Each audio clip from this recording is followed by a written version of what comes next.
ലോകത്തിലെ ഏറ്റവും വലിയ അണക്കെട്ട് ചൈന നിർമ്മിക്കുമ്പോൾ ശക്തമായി തിരിച്ചടിക്കാൻ തയ്യാറായിരിക്കുകയാണ് ഇന്ത്യ. ബ്രഹ്മപുത്ര നദിയെ ചൊല്ലി ഇന്ത്യയും ചൈനയും തമ്മിലുള്ള തന്ത്രപരമായ സംഘർഷങ്ങൾ വീണ്ടും രൂക്ഷമായി. അരുണാചൽ പ്രദേശ് അതിർത്തിയിൽ നിന്നും ഏകദേശം 50 കിലോമീറ്റർ അകലെ ടിബറ്റിൽ ലോകത്തിലെ ഏറ്റവും വലിയ ജലവൈദ്യുത അണക്കെട്ടിന്റെ നിർമ്മാണം ചൈന ആരംഭിച്ചു. ഇതിന് മറുപടിയായി അരുണാചൽ പ്രദേശിലെ ഏറ്റവും വലിയ ജലവൈദ്യുത പദ്ധതിയുമായി മുന്നോട്ടു പോകാൻ ഇന്ത്യ ഒരുങ്ങുകയാണ്. ടിബറ്റിലെ യാർലുങ് സാങ്പോ നദിയുടെ താഴ്ന്ന പ്രദേശങ്ങളിൽ 60,000 മെഗാവാട്ട് മെഡോക് ജലവൈദ്യുത പദ്ധതിയുടെ നിർമ്മാണം ചൈന ആരംഭിച്ചതായി NDTV റിപ്പോർട്ട് ചെയ്യുന്നുണ്ട്.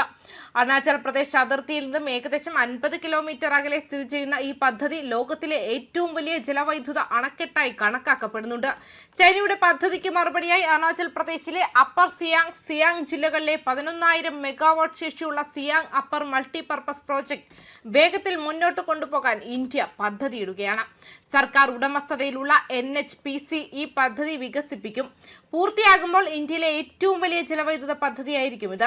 ഏകദേശം 1.5 ലക്ഷം കോടി ചിലവ് പ്രതീക്ഷിക്കുന്ന ഈ പദ്ധതിയിൽ നിന്നും പ്രതിവർഷം ഏകദേശം 47 ബില്യൺ യൂണിറ്റ് വൈദ്യുതി ഉൽപ്പാദിപ്പിക്കാൻ കഴിയുമെന്ന് പ്രതീക്ഷിക്കുന്നു.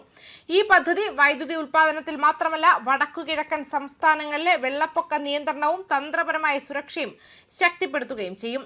യാർലുങ് സാങ്പോ നദി ഇന്ത്യയിൽ പ്രവേശിച്ചതിനു ശേഷം സിയാങ് നദിയായും പിന്നീട് ബ്രഹ്മപുത്ര നദിയായും മാറുന്നു.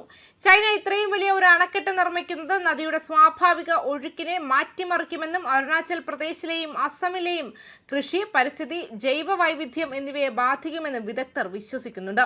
പെട്ടെന്ന് വെള്ളം പുറത്തുവിടുന്നത് വിനാശകരമായ വെള്ളപ്പൊക്ക സാധ്യത വർദ്ധിപ്പിക്കും. ബ്രഹ്മപുത്ര നദീതടവുമായി ബന്ധപ്പെട്ട എല്ലാ ചൈനീസ് പ്രവർത്തനങ്ങളും തുടർച്ചയായി നിരീക്ഷിച്ചു വരികയാണെന്ന് കേന്ദ്ര സർക്കാർ ലോക്സഭയിൽ രേഖാമൂലം നൽകിയ മറുപടിയിൽ വ്യക്തമാക്കിയിട്ടുണ്ട്. ജനങ്ങളുടെ സുരക്ഷയും ഉപജീവന മാർഗവും സംരക്ഷിക്കുന്നതിന് ആവശ്യമായ മുൻകരുതലുകളും തിരുത്തൽ നടപടികളും സ്വീകരിക്കുമെന്നും സർക്കാർ വ്യക്തമാക്കി. സുതാര്യത, ജലവുമായി ബന്ധപ്പെട്ട ഡേറ്റ പങ്കിടൽ, അതിർത്തി കടന്നുള്ള നദീ പദ്ധതികളെ കുറിച്ച് ചൈനയിൽ നിന്നും മുൻകൂട്ടി അറിയിപ്പ് നൽകൽ എന്നിവ ഇന്ത്യ നിരന്തരം ആവശ്യപ്പെട്ടിട്ടുണ്ട്.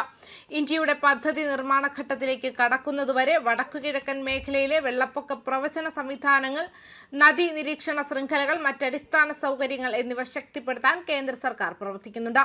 ബ്രഹ്മപുത്രയിലെ പ്രവർത്തനങ്ങൾ വർദ്ധിപ്പിക്കുന്നതോടെ ജലസുരക്ഷ ഇനി ഒരു പാരിസ്ഥിതിക അല്ലെങ്കിൽ വികസന പ്രശ്നമല്ല, മറിച്ച് ഇന്ത്യയുടെ ദേശീയ സുരക്ഷയ്ക്കും തന്ത്രപരമായ താൽപര്യങ്ങൾക്കും ഒരു സുപ്രധാന പ്രശ്നമാണെന്ന് വിദഗ്ധർ വിശ്വസിക്കുന്നു.